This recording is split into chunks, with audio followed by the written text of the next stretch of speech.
संत रामपाल जी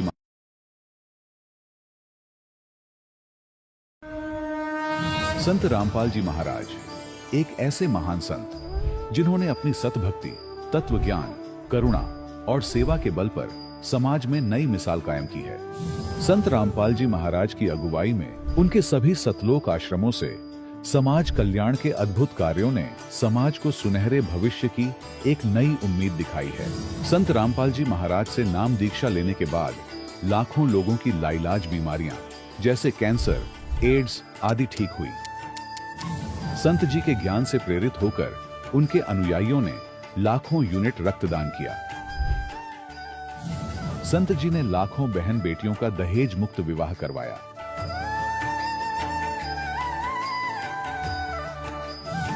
संत जी ने लाखों लोगों का नशा छुड़वाया, करोड़ों उजड़े परिवार बसे।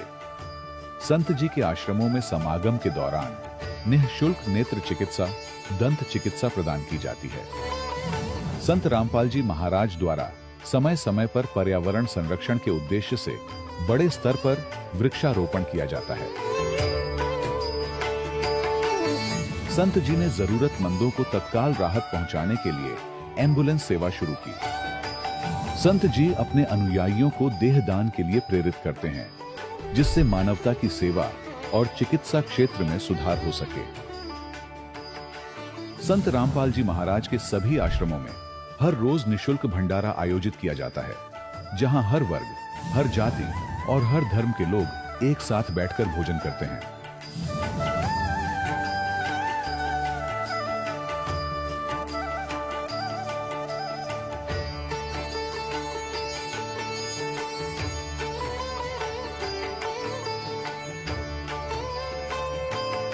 संत रामपाल जी महाराज के आश्रम में हजारों बुजुर्गों को सम्मान और प्यार के साथ जीवन जीने का अवसर मिलता है।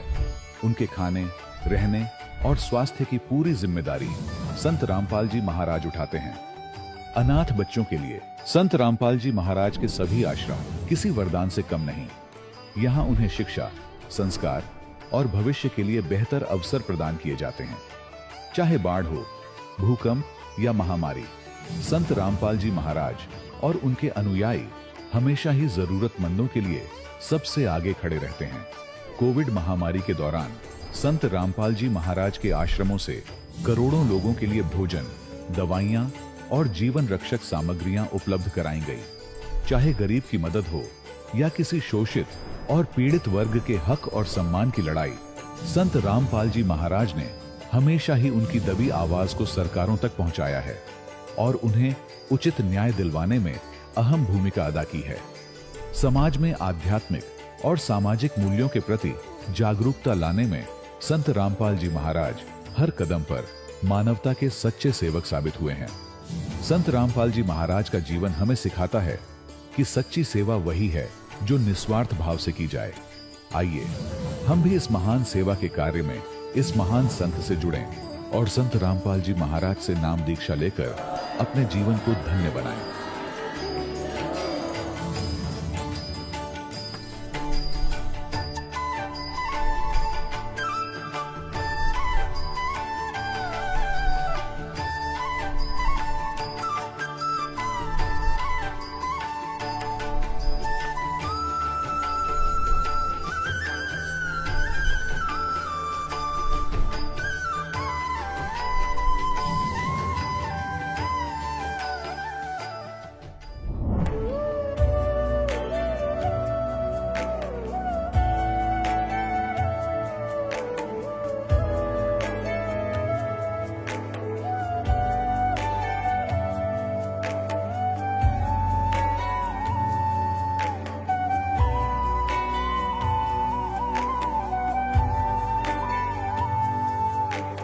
जब लग गुरु मिले न साचा, तब लग गुरु करो 10 पांचा।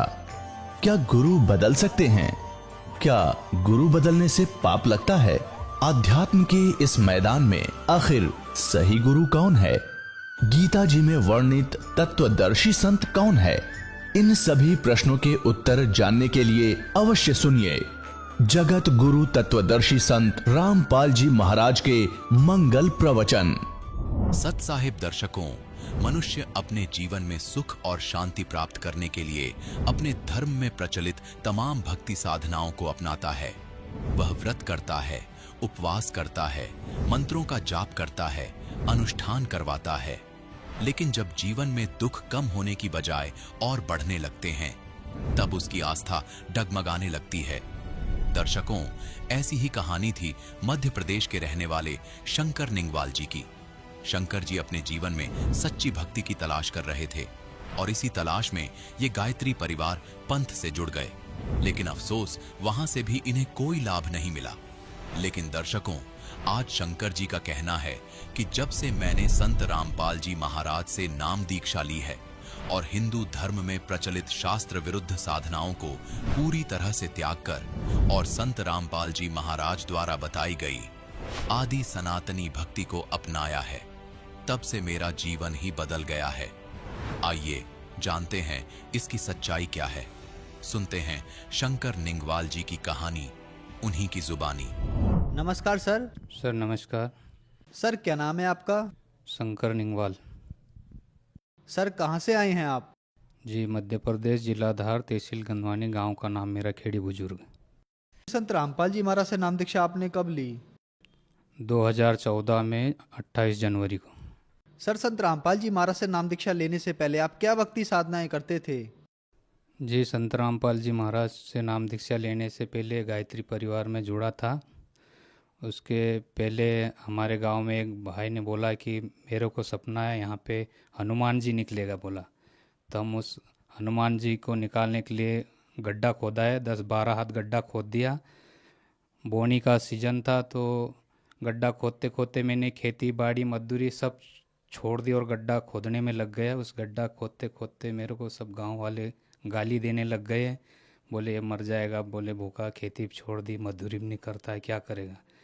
फिर वो गड्ढा खोदने से मेरे की खेती में कहीं नहीं पका है और कर्जा भी हो गया उल्टा। उसके बाद में मेरे साले जी ने चीप दी है मेरे को संत रामपाल जी महाराज का ज्ञान सुनने के लिए। वो चीप मैंने 8 रोज तक सुनी है। उसके बाद मेरे को ज्ञान बहुत अच्छा लगा इनके। हम तो गड्ढा खोद खोद के भगवान ढूंढ रहे थे, भगवान तो सरेल मिल रहा है। तो वो चीप सुन के हमने बोला कि एक बार हमको संत रामपाल जी महाराज के पास ले चलो सतलोक आश्रम में। तो उन्होंने फिर बोला है कि मेरे पास किराया नहीं। तो हमने बोला किराया हम देंगे, लेकिन आप हमको ले चलो। फिर हम सतलोक आश्रम में ले गए, संत रामपाल जी महाराज से नाम दीक्षा ली। सर जो भी श्रद्धालु संत रामपाल जी महाराज से नाम दीक्षा लेते हैं उनको आध्यात्मिक, भौतिक, शारीरिक, मानसिक लाभ जरूर होते हैं। तो क्या आपको भी कोई लाभ प्राप्त हुए संत रामपाल जी महाराज से नाम दीक्षा लेने के बाद? जी, संत रामपाल जी महाराज से नाम दीक्षा लेने के बाद में मेरे को बहुत कुछ लाभ हुआ। पहला लाभ तो मेरी पत्नी बहुत बीमार रहती थी, पेट में कुछ आंतड़ी का सूजन आ जाता था, गठान ऐसी कुछ बताई थी डॉक्टरों ने। मैं बहुत सी जगह इलाज कराया, महीने में 10,000 तो मैं लगा ही देता था। ऐसे बहुत से डॉक्टरों को दिखा दिया मैंने। गुजरात अस्पताल में, पिपरिया अस्पताल में भी ले गया, सभी अस्पतालों में मना कर देते हैं कि सुधर जाएगा, गठान है। फिर बड़ा ऑपरेशन भी करवाया मैंने इंदौर में, उसके बाद में भी कोई तकलीफ दूर नहीं हुई। जिस सभी डॉक्टरों के पास इलाज करवा करवा के थक गया था मैं। फिर संत रामपाल जी महाराज की शरण में जाने से, नाम दीक्षा लेने के बाद में मात्र आशीर्वाद से ही 5 साल पुरानी बीमारी, मेरी पत्नी की पेट की जो गठान थी वो बीमारी ठीक हो गई। और आज संत रामपाल जी महाराज की बताई हुई भक्ति कर रहे हैं और वो सोचते हैं। और मेरी एक बच्ची 3 साल की थी, बड़ी वाली बच्ची, उसको टीबी की बीमारी हो गई थी। तो हम बहुत परेशान से थे, उससे भी 3 साल की थी और पैसे लगा लगा के थक गए, वो बीमारी ख़त्म नहीं हुई। उसके बाद में संत रामपाल जी महाराज से नाम दीक्षा लेने के बाद बिना गोली दवाई से वो टीबी की बीमारी बिल्कुल ख़त्म हो गई। संत रामपाल जी महाराज से नाम दीक्षा लेने के पहले तो मैं जो बीमारी में वो हो गया था, मेरे खाने के बेला पड़ गए थे, तो मेरा कर्जा भी हो गया था 2-2.5 लाख रुपया। संत रामपाल जी महाराज से नाम दीक्षा लेने के बाद में मेरा लाभ शुरू हो गया है। आज मैंने मकान अच्छा बना लिया, ट्रैक्टर ले लिया और अच्छा कमा के खा रहा हूँ परमात्मा की दया से। संत रामपाल जी महाराज की दया से अच्छे रोटेशन चल रहा है, सारी चीज़ों से स्वस्थ हूँ मैं। सर एक चीज़ और बताना भूल गया था मैं, एक लाभ और। संत रामपाल जी महाराज से नाम दीक्षा लेने से पहले मेरी माताजी सीढ़ी से गिर गई है, तो उनका इलाज के लिए मैंने सब दूर दौड़ा है। डॉक्टरों ने मना कर दिया, बोले बुढ़िया है काहे के लिए इलाज करवाता, ज़्यादा इलाज मत कराओ, अब ज़्यादा दिन नहीं जिएगी, मर जाएगी ये तो। फिर मैंने सोचा कि जहाँ तक जी है वहाँ तक सांस है वहाँ तक तो इलाज करवाएंगे। तो डॉक्टर बोलते कि अरे इंजेक्शन तो नहीं लगाएंगे, बोले मर जाएगी तो हमारे माथे पड़ेगा। तो मैंने सोचा कि कहीं भी दवाई गोली तो दो, तो फिर वो देते हैं, दवाई गोली दे देते हैं, इंजेक्शन नहीं लगाते हैं। उसके बाद में संत रामपाल जी महाराज से नाम दीक्षा दिलाने के बाद में मेरी माताजी ठीक हो गई और आज चल फिर रहे। आज 4 साल हो गए उनको नाम दिलाया का, बहुत अच्छी हो गई मेरी माताजी। एक लाभ और है, मैं नाम दीक्षा लेने के बाद में 8 रोज बाद मेरा लड़का छोटा वाला मेरे साथ सोता था। मैं सुबह 6 बजे फ्रेश होने गया और वापस आते आते मेरा लड़का बिस्तर से गायब हो गया। बिस्तर से गायब होने के बाद में हम सब दूर ढूंढ लिए, परेशान हो गए। मैंने सोचा कि यार संत रामपाल जी महाराज से नाम दीक्षा लेने के बाद में परेशानी तो कहीं नहीं आती है, फिर मेरे साथ ऐसा क्यों हो रहा है। मैंने आश्रम में फ़ोन करवाया भगत जी से, तो उन्होंने बताया है कि माला जाप करो, माला जाप करने से आपका लड़का मिल जाएगा। मैंने 2-3 माला जाप करने के बाद में फिर भी नहीं मिला। दिन को सुबह 6 बजे से लड़का नहीं मिल रहा था, दिन को 12 बज गई ढूंढते ढूंढते। उसके बाद में 3-4 माला कर दी मैंने। संत रामपाल जी महाराज को दंडवत प्रणाम करने गया और दंडवत प्रणाम करने के बाद में गुरुजी मेरे को मेरा लड़का होना मैं कहीं नहीं जानता हूँ, इतना मैंने बोला और बाहर निकला, तुरंत मेरे को मेरा लड़का मिल गया, बाहर बैठा हुआ ही मिला।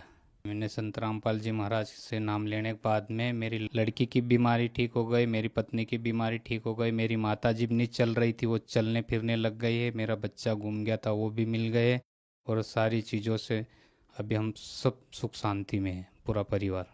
सर, संत रामपाल जी महाराज से नाम दीक्षा लेने के बाद आपको बहुत सारे लाभ प्राप्त हुए, तो जो श्रद्धालु आज आपको देख रहे हैं, आप उन्हें क्या संदेश देना चाहेंगे? संदेश तो क्या देना चाहता हूँ, मैं सबसे प्रार्थना करता हूँ कि बहुत से चैनलों पे सक्शन आता है संत रामपाल जी महाराज का, वहाँ पे पट्टी चलती है, मोबाइल नंबर आते हैं, उससे फ़ोन लगा के संपर्क करके सभी आप संत रामपाल जी महाराज से नाम दीक्षा लीजिए और अपना कल्याण करवाए। मानुष जन्म बार बार नहीं मिलता है, ये पूर्ण परमात्मा की भक्ति बता रहे हैं। धन्यवाद सर। सत्साई। दर्शकों, अभी आपने सुने संत रामपाल जी महाराज से दीक्षा प्राप्त करके सुखी हुए भक्त के अनुभव। अब देखिए जगत गुरु तत्वदर्शी संत रामपाल जी महाराज के मंगल प्रवचन। झूठे तो ये तुम्हारे धर्मगुरु आचार्य, ये शंकराचार्य, ये झूठे हैं जो वेदों और पुराणों को समझा नहीं। ये परमात्मा को निराकार बताते हैं, वेद परमात्मा को साकार बताते हैं। ये श्री विष्णु से ऊपर कोई भगवान मानते नहीं, इनको अजरो अमर मानते हैं। रजगुण ब्रह्मा, सतगुण विष्णु, तमगुण शिव जी को समृद्ध शक्ति मानते हैं। इन्हीं की राम और श्री कृष्ण की पूजा करते और करवाते हैं, जबकि ये इनके जीवनी में लिखा है कि ये नासवान है। और पुराणों में भी ऐसा ही लिखा है धर्मदास। तो पुण्यात्मा, ये दया करी परमेश्वर ने, आज ये वेद और गीता और पुराण हमारे लिए प्रथम कक्षा की बुक होगी, नहीं हमारे लिए पाठ बना हुआ था। पता नहीं वेदों में क्या लिखा है, गीता जी को हम समझ नहीं सके क्योंकि इन्होंने अनुवाद गलत कर दिए,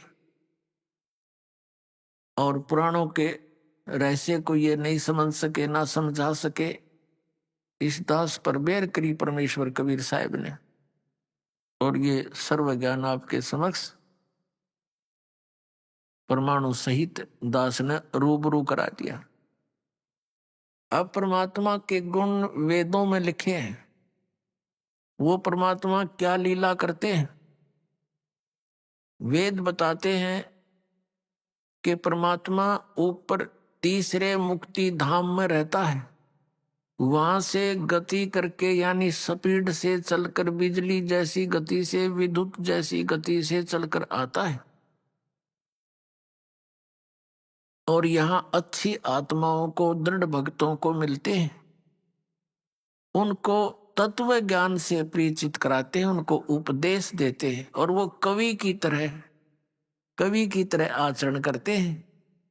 कवियों की तरह जहां कहीं जाकर के कविता के रूप में अपनी महिमा का ज्ञान बताना शुरू कर देते हैं, वो परमात्मा होते हैं।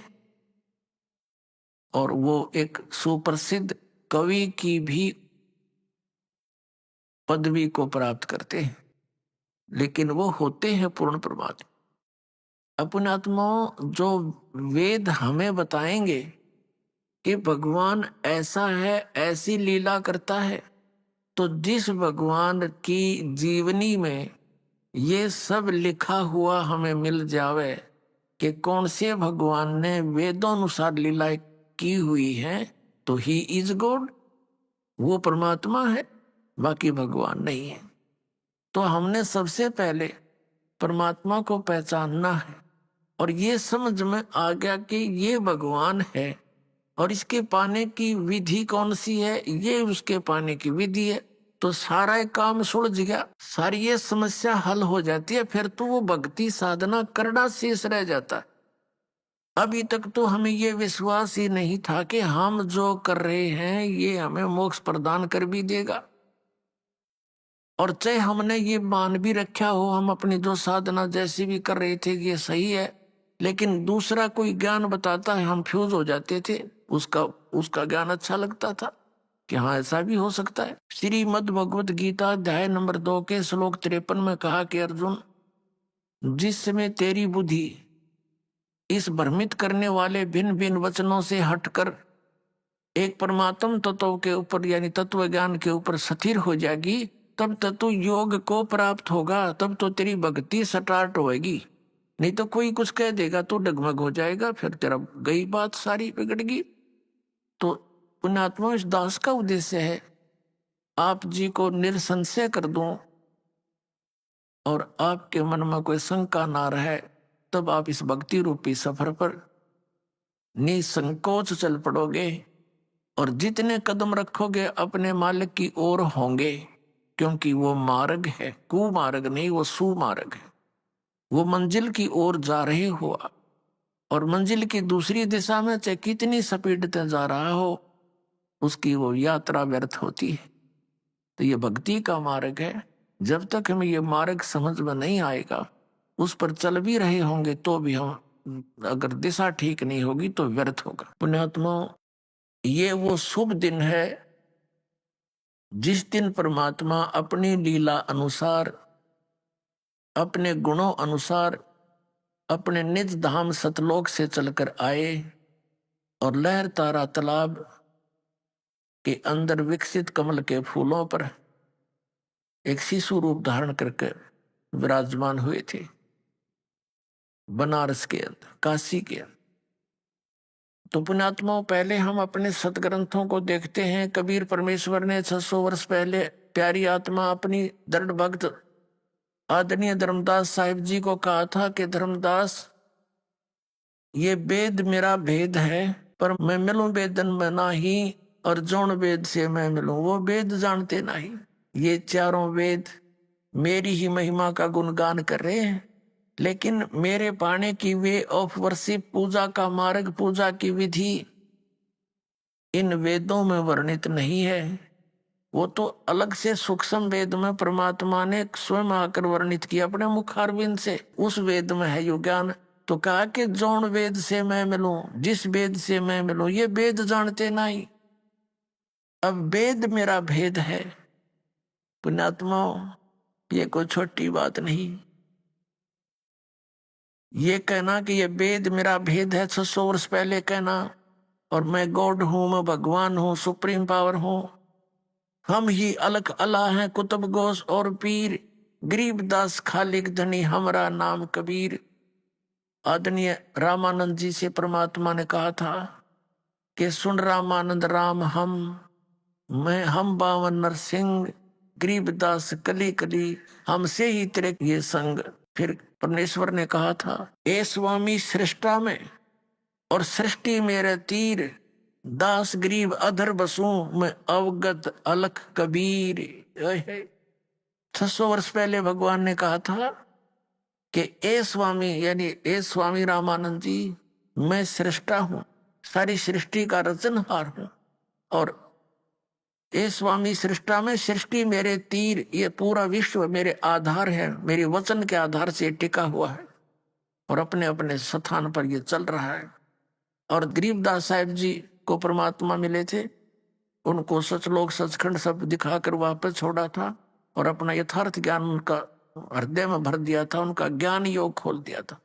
तो गरीबदास जी गवाही दे रहे हैं कि कबीर साहब ने ऐसे कहा था कि ए स्वामी सृष्टा में सृष्टि हमारे तीर और दास गरीब अधर बसूं, ऊपर रहता हूं सतलोक में अवगत सत कबीर। अब वेद क्या बताते हैं और कैसी लीला भगवान करता है, वेद हमें क्या बताते हैं। तो पुण्यात्माओं, परमात्मा के पहचानने में हमें बहुत आसानी होगी और हम डगमग नहीं होंगे। फिर चाहे कोई ब्रह्मा विष्णु महेश आकर हमसे डिस्कस कर ले, वो यहाँ से हार के जाएंगे इस ज्ञान के अंदर। और यहाँ के इन आचार्य शंकराचार्यों का तो बात तो छोड़ दो, इनने तो कख नहीं पता भक्ति मार्ग का, ABC भी नहीं जानते। ये पूरे विश्व के जितने धर्मगुरु हैं ये सब आप भी भ्रमित हैं और जनता को भी गुमराह किए बैठे हैं। अब देखिएगा ये ऋग्वेद मंडल नंबर 9, इसमें 9 मंडल में आपको दिखाते हैं ऋग्वेद के, ये कहां से प्रकाशित है। प्रकाशक हैं सर्वदेशी कार्य प्रतिनिधि सभा, महर्षि दान भवन, रामलीला मैदान, नई दिल्ली। ये इनके फोन और फैक्स नंबर है। मुद्रक हैं Prince offset printers, 1510 Pataudi house, Daryaganj, नई दिल्ली से।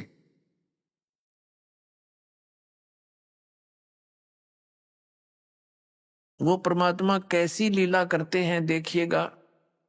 ऋग्वेद मंडल नंबर 9 सूक्त 86 का मंत्र नंबर 26 में क्या बताया है कि यज्ञ करने वाले यजमानों के लिए, यज्ञ करने वाले यजमानों के लिए परमात्मा, यज्ञ माने धार्मिक अनुष्ठान यानी भक्ति करने वाले, यजमान माने भक्त, भक्तों के लिए परमात्मा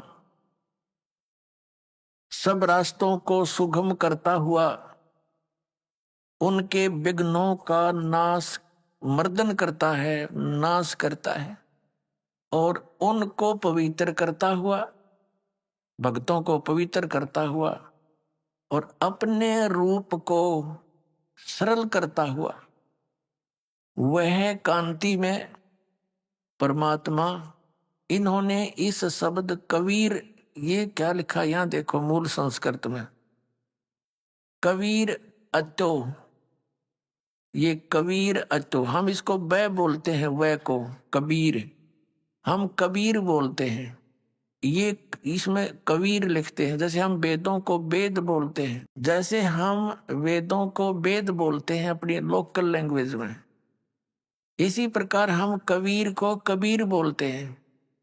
तो यहाँ इन्होंने क्या किया है देखिएगा। फिर ऋग्वेद मंडल नंबर 9 सूक्त 86 मंत्र हम 26 पढ़ रहे हैं।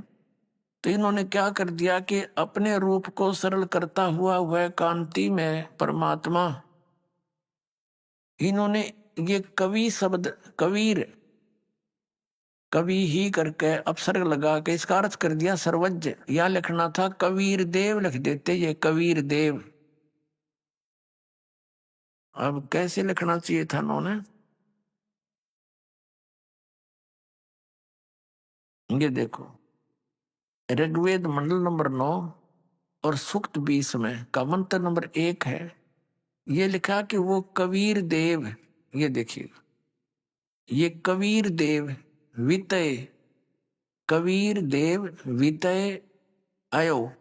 तो ये कबीर देव लिखना था, कबीर देव, कबीर साहब, देव मान परमेश्वर। अब इस कंसेप्ट को हम क्लियर करेंगे पहले यजुर्वेद से। अब देखिएगा ये यजुर्वेद है, एक पवित्र बुक है यजुर्वेद, और इसके ऊपर ये र लगा हुआ है। इसको र को हटाकर यहाँ अपसर्ग लगा दिए जाएं तो भी ये यजुर्वेद का ही बोध कराएगा। जहां भी ये अक्षर लिखा होगा वहां पर भी ये यजुर्वेद, यजु लिखा होगा तो भी यजुर्वेद ही लिखना पड़ेगा, बताना पड़ेगा। ये यजुर्वेद के विषय में इसकी परिभाषा है, उसकी डेफिनेशन है, देखिए डिस्क्रिप्शन है। ये महर्षि दानव सरस्वती द्वारा ही इसका अनुवाद है।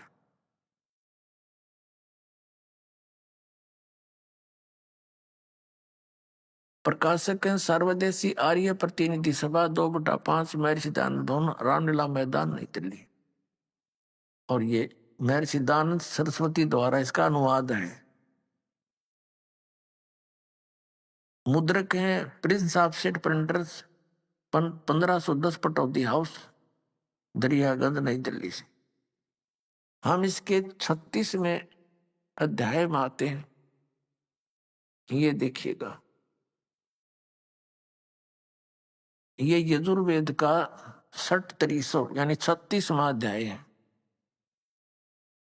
इसके प्रथम मंत्र में और ये लिखा कि रचम वाचम परपधे मनो यजु, ये यजु शब्द लिखा यजु। अब इसका अनुवाद इसने ठीक किया, यहां पर इस अर्थ ठीक करा इस यजु का। इस यजु का अर्थ यजुर्वेद लिखा, ये बिल्कुल सही लिखा। यदि यजुर्वेद ना लिख कर इस शब्द का अर्थ कर दिया जाता तो ये अनुवाद व्यर्थ हो जाता, क्योंकि यजुर्वेद की महिमा इस मंत्र में कही गई है। और यजुर्वेद ना लिख के और यजु का कोई और अर्थ कर दे ऊट पटांग, तो कौन कैसे समझेंगे ये किसकी महिमा है। तो यहाँ इसने इस यजु को यजुर्वेद लिखना पड़ा कि यजुर्वेद पुस्तक के विषय में है, जबकि यहाँ केवल यजु ही शब्द है। तो पुण्यात्माओं, ठीक इसी प्रकार हमने इन वेदों में कवि जहाँ लिखा है, कवि जैसे ये कवि कहते हैं, हमने प्रसंगवश उसको कबीर देव कहना पड़ेगा। जहां परमात्मा की महिमा चल रही है तो वहां इसको कवि का अर्थ कबीर देव समझना पड़ेगा। और जहां पर कहीं कोई काव्यकार की महिमा है तो वहां वो काव्यकार ही लिखा जा सकता है, अन्यथा कवि का अर्थ सर्वज्ञ आदि नहीं कर सकते, क्योंकि कोई कवि सर्वज्ञ नहीं होता। ये देखिएगा फिर से, अब हमने यजुर्वेद रख दिया है, ऋग्वेद उठा लिया है, जिसमें हम ये प्रूव करना चाह रहे हैं कि लीला परमात्मा कैसी लीलाएं करते हैं।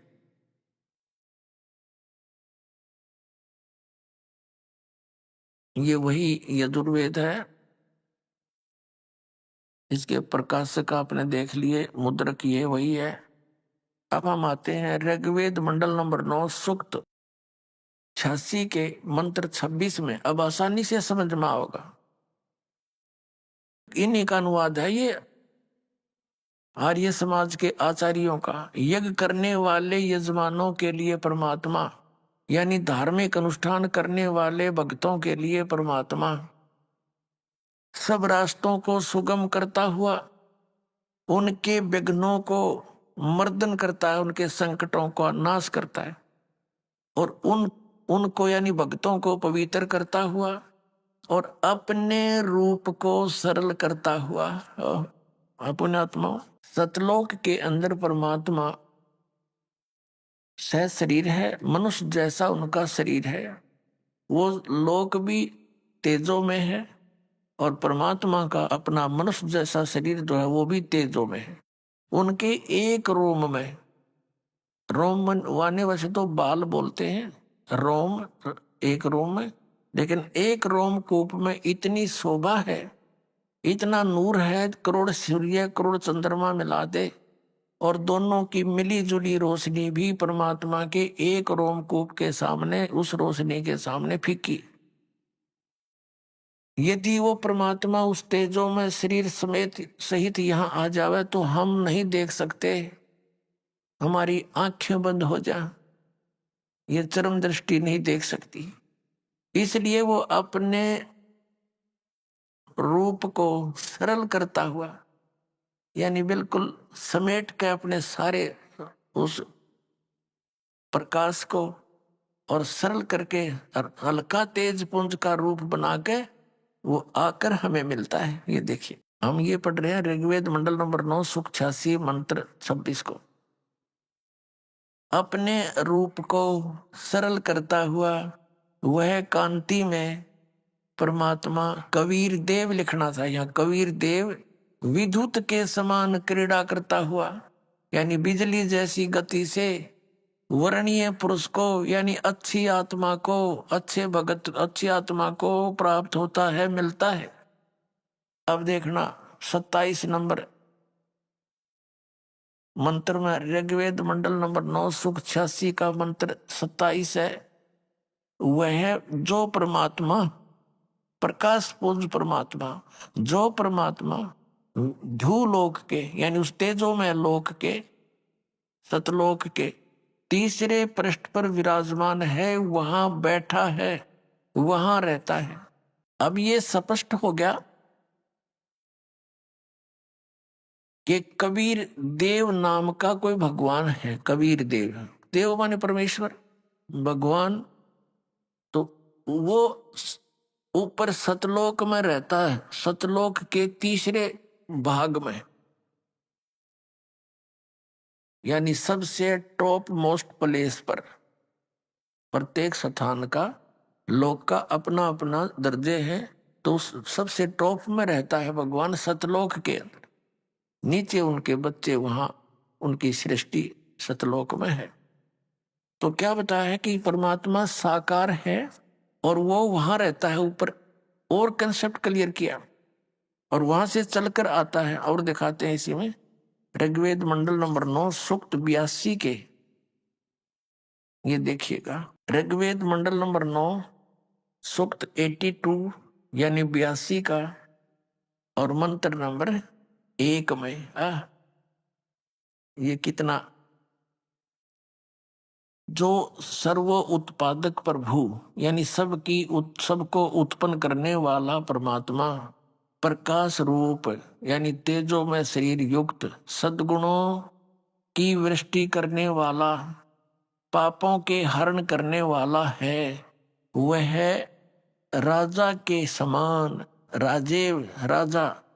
देखो हम देखना यार, हम इसको 269 पृष्ठ पर पढ़ रहे हैं, 269 पर, और 270 पर भी आपको दिखाएंगे, वह है राजा के समान। ये 270 पृष्ठ है। राजा के समान दर्शनीय है, देखण जोगा है, राजा के तरह, यानी पूरे ब्रह्मांडों का मालिक रूप में दर्शनीय यानी देखण जोगा साकार है। वह पृथ्वी आदि लोक लोकांतरों के चारों ओर शब्दमान हो रहा है। वह वर्णीय पुरुष को यानी अच्छी आत्मा को, जो दृढ़ भक्त है, उसको पवित्र करता हुआ प्राप्त होता है। और जिस प्रकार विद्युत यानी आकाशीय बिजली स्नेह वाले स्थानों को आधार बनाकर प्राप्त होता है। अब विचार करें, अब इसमें स्पष्ट कर दिया इस पवित्र वेद ने कि परमात्मा साकार है, राजा के सदृश देखने योग्य है, और वो वहां से गति करके चलकर आता है, और अच्छी आत्मा जो दृढ़ भक्त होते हैं उनको मिलता है। यहां आकर के वो क्या करता है फिर उनको मिलकर, ये देखिए आगे स्पष्ट किया है। ऋग्वेद मंडल नंबर 9 सूक्त 82 का मंत्र 1 आपने पढ़ लिया, और वो उनको कैसे मिलता है। अब क्या बताया कि जिस प्रकार विद्युत स्नेह वाले स्थानों को आधार बनाकर प्राप्त होता, जैसे पुराने समय में हम छोटे छोटे थे तब कांसी धातु के बेले और थाली हुआ करती थी। वर्षा के दिनों में थाली और बेले यदि बाहर आंगन में रह जाते थे, घर से बाहर, हमारी दादी जी कहती थी हमारी माताओं को कि तुम इस थाली को, कांसी की धातु जो भी बाहर है, थाली बेले, इनको अंदर रख दो। कांसी के ऊपर धातु पर बिजली अमूमन गिरती है, आकाश की बिजली, उसका उसके साथ अट्रैक्शन होता है। तो यहाँ उस एक प्रमाण दिया है कि वो परमात्मा उन्हीं पुण्यात्माओं को मिलता है जिनसे उसका आकर्षण होता है, यानी अच्छी आत्माओं को ही वो मिलता है। बिजली जहां जिस आधार को बनाकर गिरती है, वो भी परमात्मा उसी आधार बनाकर उस प्यारी आत्मा को मिलता है जो दृढ़ भक्त होता है। और परमात्मा के ज्ञान का डंडोरा पीट देता है। संसार की एक नहीं सुनता, सारा विश्व एक तरफ होता, वो संत एक तरफ होता।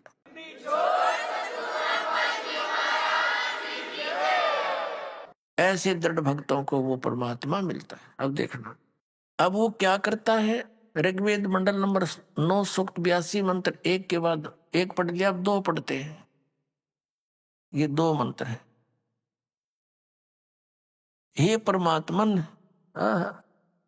उपदेश करने की इच्छा से यानी ज्ञान देने की इच्छा से आप महापुरुषों को प्राप्त होते हो, मिलते हो, और आप अत्यंत गतिशील पदार्थ के समान यानी बहुत स्पीड से तीव्रगामी होकर हमारे आध्यात्मिक यज्ञ को प्राप्त होते हैं।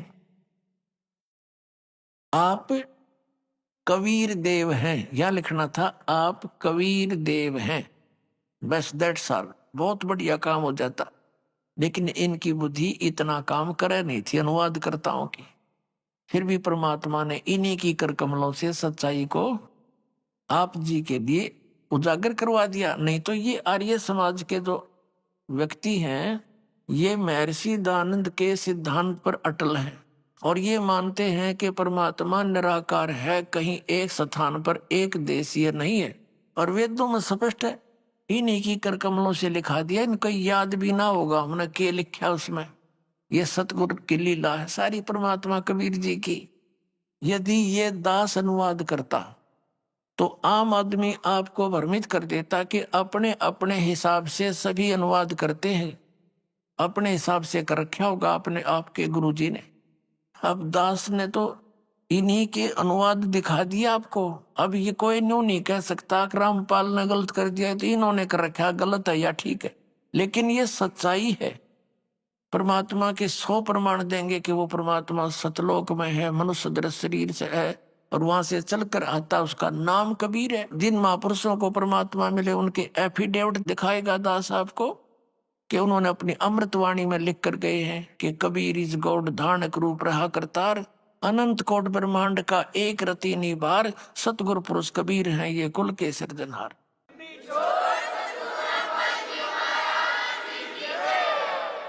अब देखिएगा, हम पढ़ रहे हैं यहाँ पर ऋग्वेद मंडल नंबर 9 सूक्त 82 का मंत्र 2। इसमें हमने पढ़ लिया कि हे परमात्मन, उपदेश करने की इच्छा से यानी ज्ञान देने की इच्छा से आप महापुरुषों को प्राप्त होते हो और आप अत्यंत गतिशील पदार्थ के समान यानी बिजली जैसी गति से हमारे आध्यात्मिक यज्ञ को प्राप्त होते हैं। आप कबीर देव हैं, आप कबीर परमात्मा हैं, यह लिखना था कबीर देव हैं, शुद्ध स्वरूप हैं, हमारे पापों को दूर करके हे अमर परमात्मा, सो माने हे शीतल अमर परमात्मा, आप हमको सुख दें। अब पुण्यात्मा और थोड़ा सा क्लियर करते हैं, आज का जो प्रसंग चल रहा है कि वो परमात्मा हमारे कल्याण के लिए 3 प्रकार के शरीर की स्थिति में हमारा धारण पोषण करता है।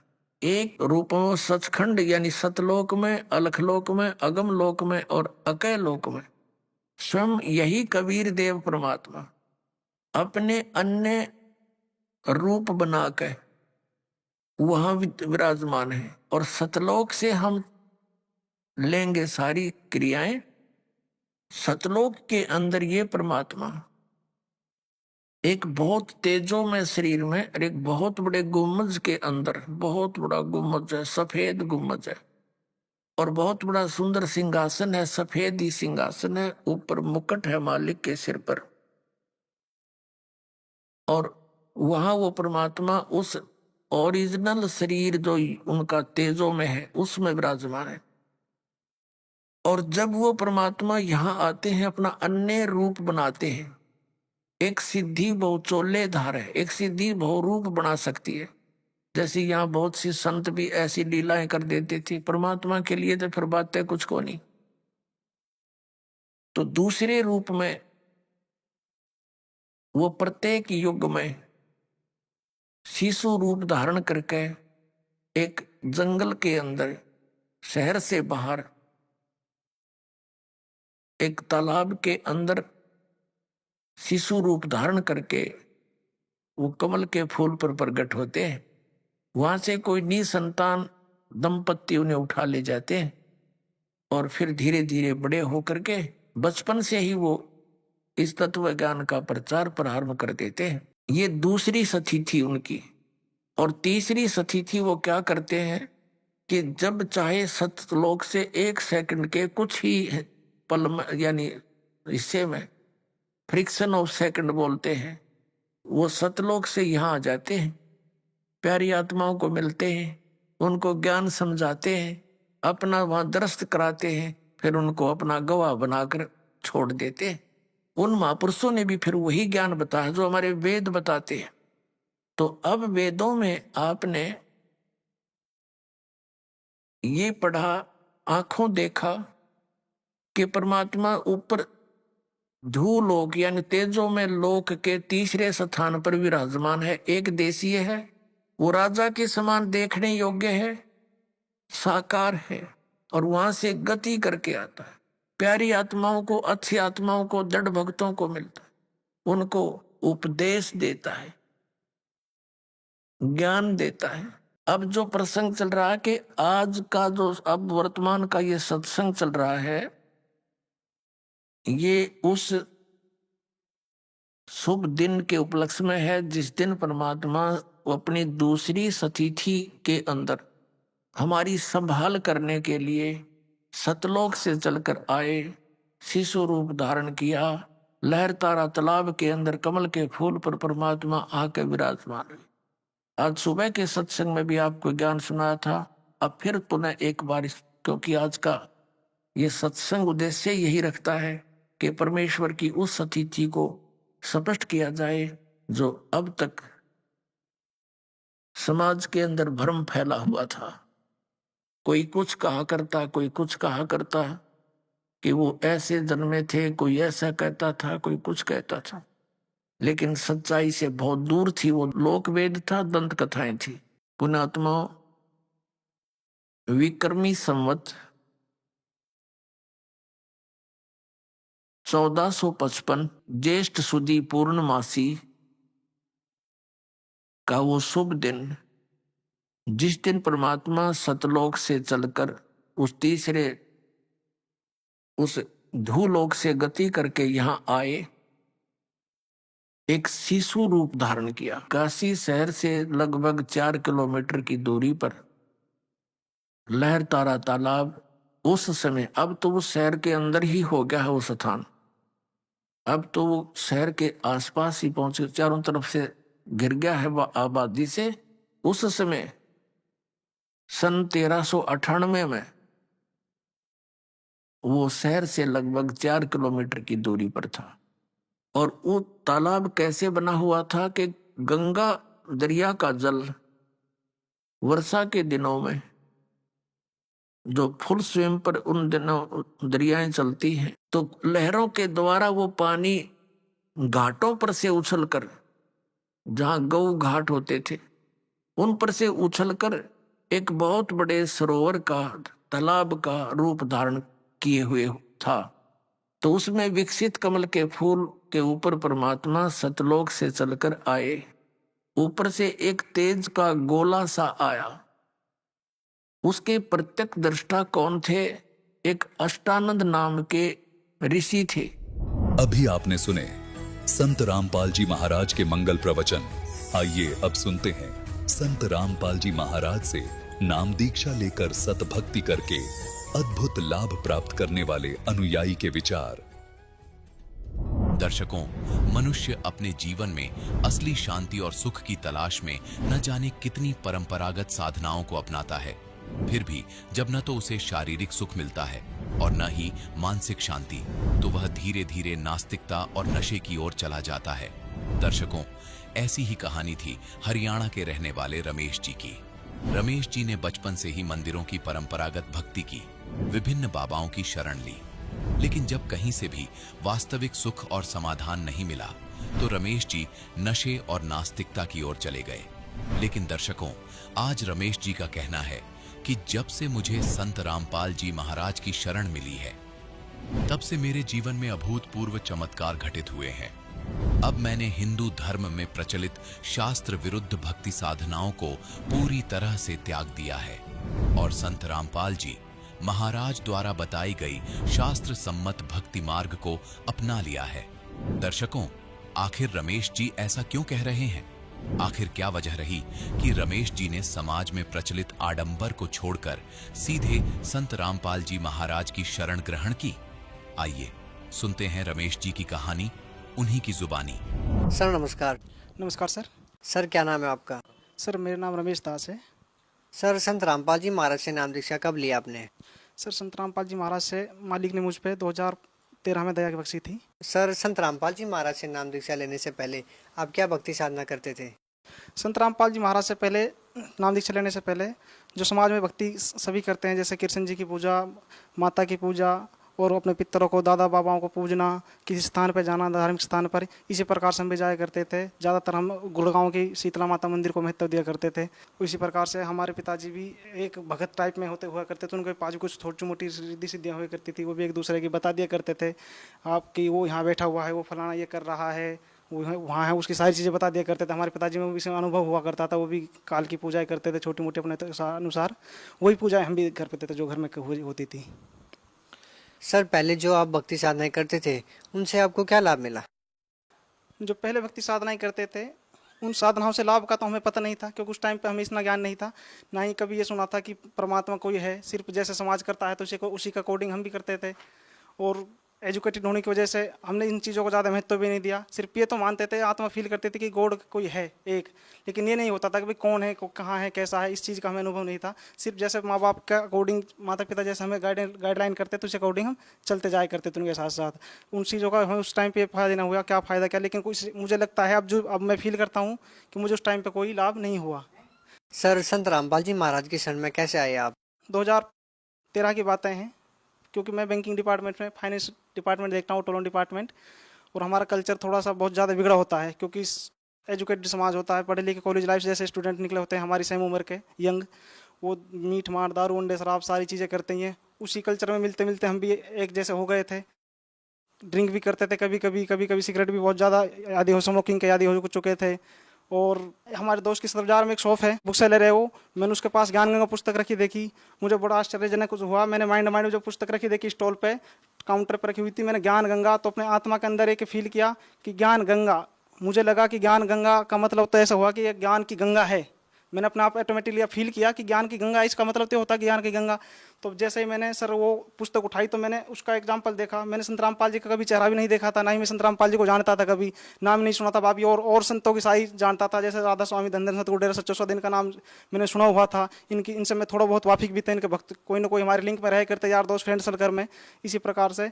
तो मैंने जैसा भी देखा संत रामपाल जी को, मैंने कभी देखा नहीं, कबीर साहब को देख के। और जब मैंने उसकी हेडलाइन देखी तो हेडलाइन देखते मैं उस टाइम स्मोकिंग बहुत करता था, 3-3 4-4 सिगरेट फूंक दिया करता था।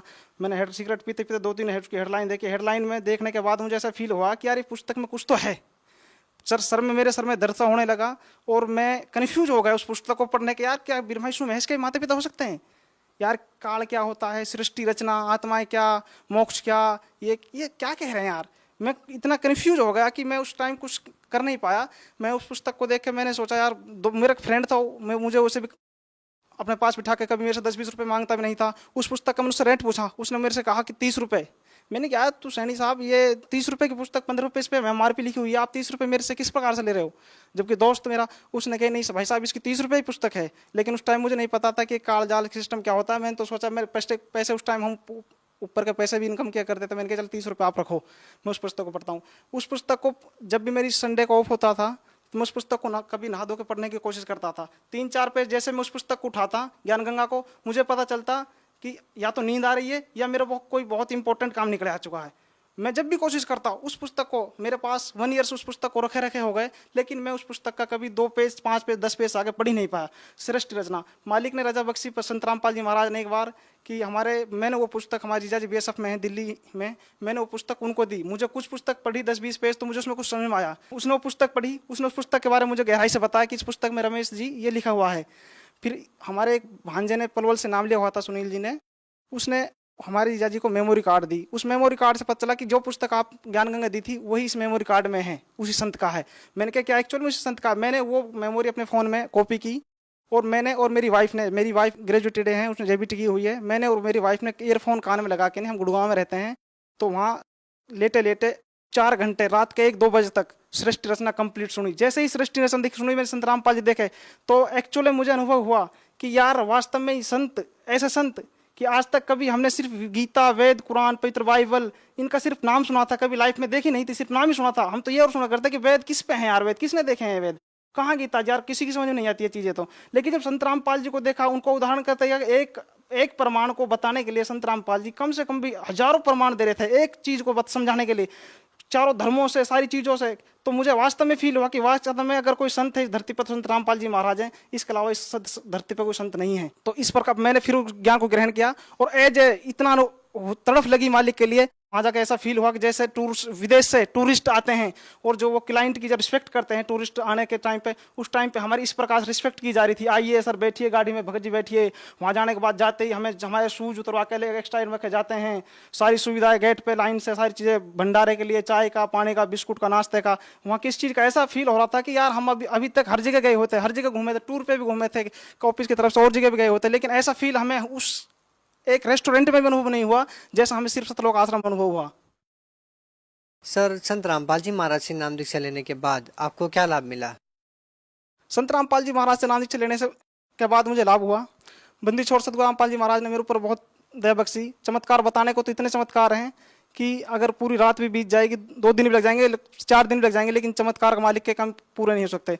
क्योंकि इस भक्ति में आने के बाद, इससे पहले हम भगवान को नहीं मानते थे, ना ही भगवान हमें देखा था कभी, लेकिन इस भक्ति में आने के बाद हमें पता चला कि वास्तव में भगवान है और जो 24 हॉर्स हर जीव के साथ रहता है। अगर कोई बंदा ये कहता है कि भगवान नहीं है, तो वो संत रामपाल जी महाराज के एक बार ज्ञान समझ के नाम दीक्षा 1-2 साल नाम लेके एक बार भक्ति करके देख ले, तो उसे पता चल जाएगा कि भगवान है वास्तव में नहीं है। बहुत से हमारे फ्रेंड सर्कल में कहते हैं कि यार भगवान किसने देखा? तो एजुकेटेड होने के बाद भी भगवान पे ट्रस्ट करता है, भगवान है कहाँ, किसने देखा भगवान? यार ये तो सब कुछ हुए, आप जो करोगे, मेहनत करोगे, सिर्फ आपको उसका मिलेगा। अच्छा पढ़ाई लिखाई करिए, अच्छे अपने बच्चों की परवरिश करिए और अच्छी कोठी गाड़ी बंगले का, सिर्फ यहाँ तक कि हमारी सोच थी और हमारे फ्रेंड सर्कल की भी। लेकिन इस भक्ति में आने के बाद तो मैं उस टाइम पे कुछ बीमार हो गया। काफी दिन तक बीमार चलने के बाद डॉक्टर ने बताया कि आपका ऑपरेशन होगा, आपकी छोटी आंत के अंदर रसोली है। 50-60 हज़ार रुपये मैंने बीमारी में इस प्रकार से लगा दे कि मुझे ही नहीं पता कि बीमारी है क्या। मैंने परमात्मा से प्रार्थना करी, परमात्मा ये बीमारी क्या है, अगर मालिक आप हो कहीं तो इसका सोल्यूशन करो। कोई डॉक्टर 2 लाख मांगता, कोई 1.5 लाख, कोई 3 लाख। मैंने गुड़गांव आर्यन हॉस्टल में परमात्मा ने भेजा, बिल्कुल घर के पास जस्ट, और गुड़गांव आर्यन हॉस्टल सिर्फ 60 हज़ार रुपये में छोटी आंत का ऑपरेशन 3.5 घंटे में भगत जी मेरा ऑपरेशन हुआ। बहुत सुन होती है, अभी उम्मीद छोड़ देती है बचेगा नहीं बचेगा। खुद मेरे फैमिली वाले ये उम्मीद छोड़ चुके थे कि ये पता नहीं हमारा भाई बचेगा या नहीं बचेगा, लेकिन परमात्मा ने ऐसी दया बख्शी, जो 2-3 लाख रुपए में काम हुआ था सिर्फ 60 हज़ार रुपये में काम करा दिया। जब मैं वहाँ से जैसे घर से चल के गया था, परमात्मा ने जैसे घर के चला के भेजा था, उसी प्रकार से ऑपरेशन कराने के बाद मैं घर पे चल के ही आया और जैसे खाते पीते गया था ऐसे खाते पीता है। परमात्मा ने 2-3 लाख रुपए का काम सिर्फ 60 हज़ार रुपये में करा दिया। एक तो छोटा ये चमत्कार हुआ, और भी मालिक के बहुत से चमत्कार हैं परमात्मा के।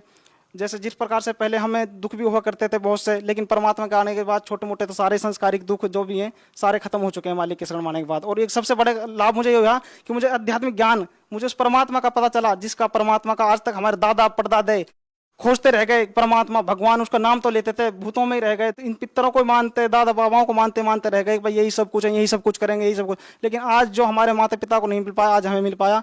इस मालिक ने मुझे, हम इसलिए आज मुझे फील होता है कि परमात्मा ने हमें इसीलिए एजुकेटेड किया था। मैं नशा इतना करता था, कॉलेज फ्रेंड सर्कल से इतना बिगड़ चुका था कि स्मोकिंग की 3 डब्बियाँ, मॉर्निंग में डब्बी खरीदता था स्मोकिंग की, India Kings, Benson light, Marlboro की, और दोपहर तक 1 डब्बी खत्म हो जाया करती। फिर इसमें जब लंच करने निकलते थे 1 डब्बी उस टाइम खत्म कर दे करते। शाम को ऑफिस से आने के बाद 1 डब्बी खरीदता था, रात के 1-2 बजे तक जागता था, मूवी देखता था, जैसे नॉर्मल देखते हैं सभी मूवी, नाटक, सीरियल वगैरह देख के नहीं, 1 या 2 बजे सोए करता था। बंदी छोड़ सतगुरु रामपाल जी महाराज से नाम लेने से पहले मैं ये डरता था कि परमात्मा, बंदी छोड़ सतगुरु रामपाल जी महाराज ये हमारे कैसे छूटेंगे, क्योंकि मैंने इससे पहले कोशिश कर चुका था कि नशा छूटेगा कैसे। मैं छोड़ नहीं पाता था, 10-20 दिन छोड़ पाता था, लेकिन एक न एक दिन ऐसा होता है कि मैं उस नशे को कर पाता, क्योंकि वो ऑटोमेटिकली आपका प्रेशर होता था, उस नशे को मेरे पास रुका ही नहीं जाता बिगर स्मोकिंग के। तो मैंने एक दिन क्या काम करा, परमात्मा से प्रार्थना करी, मालिक आपके शरण में मुझे बुलाते रहे नाम लेने के लिए, बट मेरे पास कुछ ऐसा तो करिए ताकि मेरे से सिगरेटों से दूर हो जाए, क्योंकि स्मोकिंग तो छोड़ना हर किसी जीव के बस की नहीं है स्मोकिंग छोड़ना, और ना ही हो सकता है, क्योंकि अब इस ज्ञान में आने के बाद पता चला भगत जी हमें। तो फिर मालिक ने रजा बख्शी हमारे पास, मैंने प्रार्थना करी, 5-6-7 दिन पहले ही मालिक ने सिगरेट मेरी जड़ से खत्म कर दी। एक दिन ऐसा हुआ कि ऑटोमेटिकली ऐसी घृणा सी हो गई सिगरेटों से, मीठ माठंडी से, कि बिल्कुल भी जाने से पहले 1 हफ्ता पहले बिल्कुल त्याग पत्र हो गया, ऑटोमेटिकली घृणा आने लगी। सर भगत समाज को क्या संदेश देना चाहते हैं आप? सर भगत समाज को मैं इस संदेश देना चाहता हूँ कि आप एजुकेटेड हो। आज के ज़माने में हर इंसान, हर फैमिली में 4-5 एजुकेटेड आपको मिल जाएंगे। ओल्ड ज़माने की बात नहीं, अब न्यू लेटेस्ट ज़माने में जितने भी पूरा परिवार आजकल एजुकेटेड है, पढ़ा लिखा है। आज की जनरेशन संत रामपाल जी महाराज का नाम लेते ही दूर भागती है, संत रामपाल जी के नाम लेते ही चिढ़ती है। ऐसा क्या है, आपने संत रामपाल जी महाराज को ना देखा, ना उसका ज्ञान सुना, ना आप उसको जानते, आप उससे दूर क्यों भागते हो? आप आज सभी का ज्ञान सुन लोगे, राधा स्वामी, धन सतगुरु सच्चा सौदा राम रही, सभी का आप ज्ञान सुन लोगे, लेकिन संत रामपाल जी महाराज का ज्ञान क्यों नहीं सुनते? उसके अंदर ऐसी क्या है? आप एक बार खुद एजुकेटेड हो, आप सारी मूवी देखते हो 3 घंटे की डाउनलोड करके, नहीं आप एक बार संत रामपाल जी महाराज के 1 घंटे की सत्संग सुन के क्यों नहीं देखते? आप एक बार संत रामपाल जी महाराज के 1 घंटे की सत्संग सुन के देखिए, हो सकता है तो आप ज्ञान गंगा पुस्तक पढ़िए, आप खुद निर्णय करिए। संत रामपाल जी महाराज को औरों की तरह भी नहीं कि वे अपना ज्ञान सुनाया, घुटमट करके बंद करके अपने पार हो गए। संत रामपाल जी महाराज तो क्लियर बता रहे हैं, भाई साहब 5 और 5 10 होते हैं, ना कि 5 और 5 9 होते हैं। आप खुद देखो, खुद निर्णय करो। मैथमेटिक्स जब 5 और 5 10 बता रहा, तो आप भी मानो उसको मैथमेटिक्स कह रहा है, उसकी गवाही दे रहा है, मैथ का लेक्चरर गवाही दे रहा है, तो हमें मानना चाहिए। हम पढ़े लिखे हैं कि भाई साहब मैथ भी कह रहा है, हम भी कह रहा है। सर भगत समाज के सामने सबसे जटिल क्वेश्चन ये है कि वो कैसे निर्णय करे कि सच्चा संत कौन है, वो कैसे विश्वास करे कि जो भक्ति संत रामपाल जी महाराज दे रहे हैं वही सही है। हमारे पास इसका निर्णय करने के लिए हमारे जैसे गीता जी बताते हैं कि हमारे शास्त्र ही आधार होते हैं। अगर हमें मैथ की किसी चीज़ का मैथ का हम एक सवाल उठा लेते हैं क्वेश्चन कि 3 और 3 6 नहीं होते, 3 और 3 अगर बाकी संत बताते हैं कि 3 और 3 5 होते हैं, तो हम उसके लिए अपने मैथमेटिक्स को उठाएंगे और एक मैथ के 2 या 3 4 लेक्चररों को, मैथ के प्रोफेसर जो भी होते हैं उनको पकड़ेंगे, उनके पास जाएंगे, सर ये बताइए मैथ का ये क्वेश्चन है, इसका सेम फॉर्मूला है, सेम सारी चीज़ें हैं, सर इसका निर्णय करके बताइए कि 3 और 3 कितने होते हैं। मैथ और वो लेक्चरर अगर उसकी गवाही देते हैं प्रोफेशनल कि भाई साहब 3 और 3 6 होते हैं, तो एजुकेटेड समाज को मान लेना चाहिए कि एक्चुअल में 3 और 3 6 होते हैं। ठीक है सर। तो इसी प्रकार से संत रामपाल जी महाराज चारों धर्मों के लिए पवित्र गुरु ग्रंथ साहिब, पवित्र बाइबल, पवित्र कुरान शरीफ और पवित्र गीता जी, पवित्र चारों वेदों के अकॉर्डिंग परमात्मा प्रमाण करके एक प्रमाण देते हैं, मालिक ये परमात्मा है और इसकी भक्ति विधि ये है। परमात्मा कबीर साहब, कबीर गॉड है, वेदों में प्रमाण है, कुरान शरीफ में प्रमाण है कि जिस अल्लाह ताला ने 6 दिन में सृष्टि की, 7वें दिन तख्त पे जागा, उस अल्लाह ताला के बारे में मैं नहीं जानता। वो भगवान कह रहा है कल मोहम्मद साहब से कि उस अल्लाह ताला के बारे में मैं नहीं जानता, उस अल्लाह ताला के बारे में तुझे कोई बाखबर बताएगा, बाखबर से जाके पूछ ले। बाखबर का उसमें अंडरग्राउंड भी और दे रखा है कि भाई इल्म वाला का मतलब तत्वदर्शी संत तुझे बताएगा उस बाखबर के बारे में, मैं भी नहीं जानता।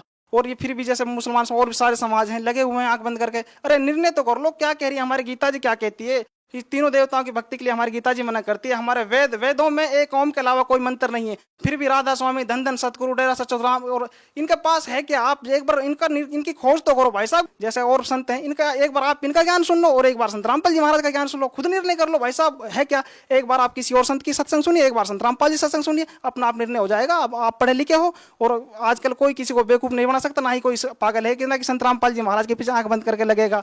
आप खुद निर्णय करो और खुद फैसला करिए सर। सर जो श्रद्धालु संत रामपाल जी महाराज से नाम दीक्षा लेना चाहते हैं वो नाम दीक्षा कैसे ले सकते हैं? संत रामपाल जी महाराज से जुड़ने का सबसे आसान तरीका है, माय डियर फ्रेंड्स, सत्संग आता है चैनल पर, रोजाना सत्संग आता है इवनिंग में, आप उस सत्संग को देखिए और सत्संग में जाने से, नाम लेने से पहले सबसे पहले आप उसका ज्ञान समझिए। सत्संग में नीचे टीवी पे एक लाइन आती है, अंडरलाइन जो चलती रहती है, उस पर अधिक जानकारी के लिए दिस कॉन्टैक्ट नंबर पर कॉन्टैक्ट करिए। वो कॉन्टैक्ट नंबर नोट करिए, उस पर लिखा हुआ होता है कि आप ज्ञान गंगा पुस्तक फ्री मंगा सकते हैं और अदरवाइज आप ज्ञान गंगा इस अधिक जानकारी के लिए इस नंबर पर कॉन्टैक्ट कर सकते हैं। जैसे भी आपको कोई भी समस्या, कोई भी क्वेश्चन पूछना है और भी कुछ करना है या नामदान के बारे में पूछना है, आप उन नंबरों पर कॉन्टैक्ट करिए और नामदान लीजिए। क्या सर नाम दीक्षा लेने से लाभ होगा लोगों को? सर इसमें कोई दोहरा नहीं है, मैं लिख के दे सकता हूँ 101% लाभ होगा, क्योंकि ये कंप्लीट गॉड हैं और संत रामपाल जी ही महाराज वो गॉड हैं जिसके बारे में भविष्यवाणी की हुई है। वो संत रामपाल जी महाराज आए हुए हैं इस धरती पे प्रेजेंट में और इसके अलावा कोई नहीं है। खुद आप देख सकते हैं निर्णय करके, नहीं कि संत रामपाल जी महाराज कौन, उसका ज्ञान सुनने के बाद। सर बहुत बहुत धन्यवाद आपका। नमस्कार सर।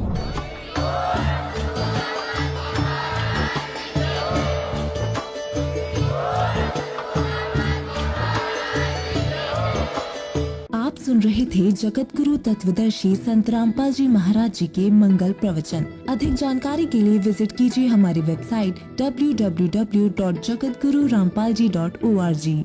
संत रामपाल जी महाराज जी के शुभ आशीर्वाद से पूरे विश्व भर में 500 से भी ज्यादा नाम दीक्षा केंद्र हैं, जिन पर संत रामपाल जी महाराज जी द्वारा ऑनलाइन निशुल्क नाम दीक्षा दी जा रही है। अपने नजदीकी नाम दीक्षा केंद्र का पता करने के लिए संपर्क करें 8222880541।